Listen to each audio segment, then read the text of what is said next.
12 साल से बंद पड़े खंडहरनुमा मकान में अचानक से एक महिला आती है और रोते हुए कहती है कि मुझे मेरी बेटी लौटा दो। कहाँ है मेरी बेटी? इतनी देर में वहाँ पर एक नर्स आती है और वह आने के बाद उस महिला को ज़ोरदार चांटा लगा देती है और कहती है कि 12 साल बाद तुम्हें तुम्हारी बेटी की याद आई है। धिक्कार है तेरे जैसी माँ पर। कौन थी वह महिला जो 12 साल बाद आकर फूट फूट कर रो रही थी और इस नर्स ने उसको चांटा क्यों मारा? पूरी सच्चाई जानने के लिए वीडियो को अंत तक ज़रूर देखें। नोएडा के सुल्तानपुर इलाके में एक घर होता है जिस घर में एक महिला रहा करती है। उस महिला का इस दुनिया में कोई भी नहीं है। उस महिला को घर में काम करने के लिए घर से बाहर रहना पड़ता है। वो महिला कुछ समय पाकर एक बच्ची को जन्म देती है। अब वह इस बच्ची को पालने लगती है, लेकिन बच्ची आने के बाद उसका जो वह काम किया करती थी उस काम में परेशानियां उठानी पड़ती हैं। उसका काम बिल्कुल भी नहीं चलता, क्योंकि अगर वह बच्ची का ध्यान रखे तो अपने काम में नहीं कर पाती और अगर काम करती है तो बच्ची का ध्यान नहीं रख पाती। इसी तरह से 6 महीने बीत जाते हैं, लेकिन 6 महीने के बाद ये नौबत आ जाती है कि उसके घर में खाने के लिए खाना भी नहीं होता और ना ही जीवन की दिनचर्या को बताने के लिए उसके पास पैसे हैं। तो वह एक कठिन फैसला लेती है। उसके बाद वह 6 महीने की इस बेटी को घर में छोड़कर वहाँ से किसी दूसरे शहर में चली जाती है। इस इलाके में जहाँ पर वह महिला रहती थी वहाँ पर कोई भी आता जाता नहीं था, क्योंकि वो घर एक सुनसान इलाके में था। इसी तरह से सुबह से लेकर शाम हो जाती है और शाम को तक वो बच्ची फूट फूट कर रोने लगती है, क्योंकि बच्चे को भूख तो लगती ही है।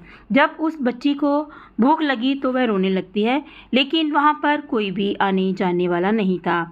इसी तरह से पूरी रात भर उस लड़की को रोते हुए हो जाते हैं।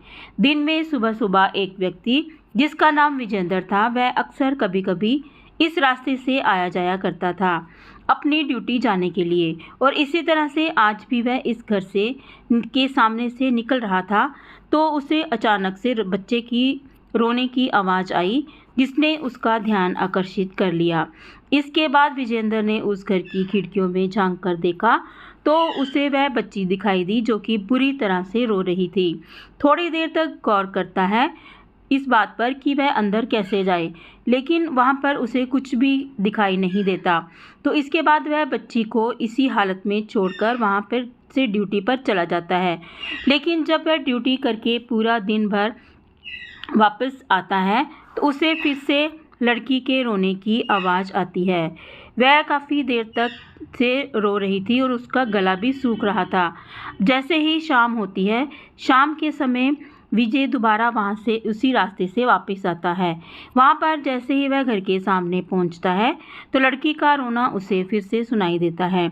इसके बाद विजय से रहा नहीं जाता और वह एक पत्थर उठाता है और उस खिड़की का वो कांच जो होता है वह उसको तोड़ देता है। वह देखता है कि बिस्तर पर एक 6 महीने की बच्ची लेटी हुई है और वह बुरी तरह से रो रही थी। विजेंद्र उसी टाइम पुलिस को फ़ोन मिला देता है और पुलिस भी मौके पर पहुंच जाती है। पुलिस वहां पर आती है तो उसके बाद वह घर का दरवाज़ा तोड़ती है और तोड़ने के बाद उस बच्ची को देखती है। बच्चे की हालत बहुत ही ज़्यादा दयनीय थी। बच्ची पिछले 36 घंटे से घर के अंदर अकेली पड़ी हुई थी और फूट फूट कर रोए जा रही थी। अब उसका रोना बहुत धीमा हो गया था। इसके बाद पुलिस उस विजेंद्र नाम के व्यक्ति का धन्यवाद करती है और इस चीज़ की इन्फॉर्मेशन देने के लिए कि उसने एक छोटी की बच्ची को इस दुनिया से विदा होने से बचा लिया, और वे उसे लेकर सरकारी अस्पताल में पहुंचते हैं। वहां पर डॉक्टर साहब की देखरेख में इसका थोड़ा सा ट्रीटमेंट करते हैं। अब पुलिस वाले उस घर के मालिक को ढूंढने की कोशिश करते हैं, लेकिन काफ़ी ज़्यादा छानबीन करने के बाद भी घर की मालकिन जो उस महिला थी उसे वह नहीं ढूंढ पाते, क्योंकि वह महिला काम करने के लिए किसी दूसरे शहर में चली गई थी और पुलिस उसको ढूंढने में नाकामयाब रही थी। अब बच्ची उस अस्पताल के अंदर ही रहा करती है। जो अस्पताल का स्टाफ होता है वह उस बच्ची को बहुत ज़्यादा प्यार करता था। धीरे धीरे समय बीतता गया और समय के साथ साथ वह बच्ची रिकवर हो जाती है। लेकिन अस्पताल के अंदर जो स्टाफ था उसमें एक नर्स थी जिसका नाम लीना था। लीना उस बच्ची को देखकर बहुत प्रसन्न हुआ करती थी और उसके बाद अंदर कहीं ना कहीं उसको अपना बचपन दिखाई दिया करता था, क्योंकि लीना भी एक अनाथ थी और वह अनाथ आश्रम में पलकर बड़ी हुई थी। अब वह एक हॉस्पिटल में काम किया करती थी और अनाथ आश्रम की देखभाल किया करती थी। अब उस जैसे बच्चों को देखा करती थी और उनको खाना खिलाया करती थी, जो एकदम तो उसे अपना बचपन याद आ जाता है। वह सोचने लगी थी मैं तो अनाथ थी, लेकिन इसकी ज़िंदगी को मैं बनाकर ही रहूँगी। वह उसका अटैचमेंट कुछ उस लड़की से ज़्यादा ही हो जाता है। वह उसकी सबसे ज़्यादा देखभाल किया करती थी और उसके साथ खेला करती थी। इसी तरह समय बीतता रहा, लेकिन तभी अचानक से डॉक्टर साहब उस बच्ची को डिस्चार्ज कर देते हैं और पुलिस जाकर उस बच्ची को एक अनाथ आश्रम में भेज देती है। जैसे ही वह दूसरे दिन नर्स ड्यूटी पर आती है तो वह पूछती है कि उसकी बच्ची कहाँ है। तो उसका स्टाफ उससे पूछने लगता है कि कौन सी बच्ची? वो कहती है कि मेरी बेटी। तो कहते हैं कि तेरी तो अभी शादी भी नहीं हुई है, तो तेरी बेटी कहाँ से आ गई? तो वह कहती है कि वह उस बच्ची के बारे में पूछ रही है जो यहाँ पर थी। तभी उसे पता चलता है कि उस बच्ची को अनाथ आश्रम में भेज दिया गया है। वो उस अनाथ आश्रम का एड्रेस पता करना चाहती है। तो वह उसको पूछते हैं कि तू उस बच्ची का क्या करेगी? तो वो कहती है कि मैं उस बच्ची को पाल पोस कर बड़ा करूँगी और उसको एक भविष्य दूँगी। इस बात को सुनने के बाद स्टाफ एक बार फिर से उस पर हंसने लगता है और कहता है कि अभी तो तेरी शादी भी नहीं हुई है, तो तू एक बच्ची को कैसे पालेगी? और वो नर्स कहती है कि मैं काम करती हूँ और मैं खुद इस बच्ची की पालन पोषण करूँगी। और वह वहाँ से छुट्टी लेती है और अनाथ आश्रम पहुँच जाती है। वहाँ जाने के बाद वह कागजी कार्रवाई करके अनाथ आश्रम वालों से उस बच्ची को गोद ले लेती है और उसे अपने घर में ले आती है। अब वह उस बच्ची की देखभाल खुद अपने घर पे करती है और उसको पाल पोस कर बड़ा करती है। धीरे धीरे समय बीतता जाता है और साथ साथ बच्ची भी बड़े होने लगती है। जैसे वह बच्ची बड़ी होने लगती है वह उसको स्कूल में एडमिशन दिलवा देती है। लीना बच्ची को बहुत प्यार करती है और बच्ची भी उसको बहुत प्यार करती है और वह उसको माँ कहकर पुकारती है। इससे लीना को बहुत खुशी मिलती है और शांति मिलती है। वह सोचती है कि चलो अच्छा हुआ, मेरी भी अब एक बच्ची है, मेरा भी एक छोटा सा परिवार बन गया है। उसके बाद धीरे धीरे लड़की स्कूल में पढ़ा करती है और एक दिन अचानक से आकर अपनी माँ से कहने लगती है कि माँ मेरे पिताजी कहाँ हैं? तो वह उसको कहती है कि बेटी तेरे पिताजी नहीं हैं, मैं ही तुम्हारी माँ हूँ और मैं ही तुम्हारा पिता हूँ।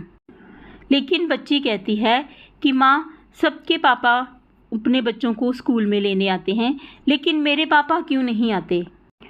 तो लीना उसको कहती है कि बेटा तुम्हारे पापा की तुम्हारे जन्म लेने से पहले ही मौत हो गई थी। ऐसा कहकर वह उस बच्ची को चुप करा देती है। बच्ची समझ जाती है और वह भी अपनी माँ से बहुत प्यार करती है। लेकिन लीना जो होती है वो सोच में पड़ जाती है कि मेरी बच्ची तो ये पूछ रही थी कि उसके पिता कहाँ हैं। मैंने उससे बता दिया कि उसकी मौत हो गई है, लेकिन कभी ना कभी इस बात का सामना मुझे करना पड़ेगा, क्योंकि अभी तो ये बच्ची है, लेकिन जब बड़ी होगी तो उसके बाद मैं क्या करूँगी। तो वह सोचती है कि मैं इसकी तहकीकात करती हूँ और इसके माँ बाप का पता लगाती हूँ। और वह इस वजह से वह पुलिस के पास जाती है और उस घर की मालकिन के बारे में पूछने लगती है। तो पुलिस उसे बता देती है कि जो इस घर की मालकिन थी वह एक महिला थी और उसका कोई भी अता पता नहीं है। हम लोगों ने उसे बहुत ढूंढने की कोशिश की थी। अब इसके बाद इसका कोई भी हमें पता नहीं चला। ये बात सुनकर वह उदास होती है, लेकिन फिर वह तय करती है कि मैं रोज़ इस घर में आया करूँगी और आने के बाद देखूँगी कभी ना कभी तो इस घर की औरत यहाँ पर आएगी और मैं उसे पूछूँगी कि इसका पिता कहाँ है। धीरे धीरे समय विस्तार के साथ बढ़ता जाता है और वह लड़की 12 साल की हो जाती है। जब से लड़की 7 साल की हुई थी तब से लीना रोज उस घर में जाया करती थी और किसी ना किसी के आने का इंतज़ार करती रहती थी और वहाँ से वापस आ जाया करती थी। इस तरह से जो समय था वो बीत रहा था। तभी एक दिन अचानक से जब लीना उस घर में किसी के आने का इंतज़ार कर रही होती है तो वह देखती है कि एक महिला के अंदर से फूट फूट कर रोने की आवाज़ आती है। वह महिला चीख चीख कर कह रही थी कि मेरी बेटी कहाँ है, मेरी बेटी मुझे लौटा दो। उसकी आंखों में आंसू होते हैं और वह बहुत ज़्यादा पछता रही होती है।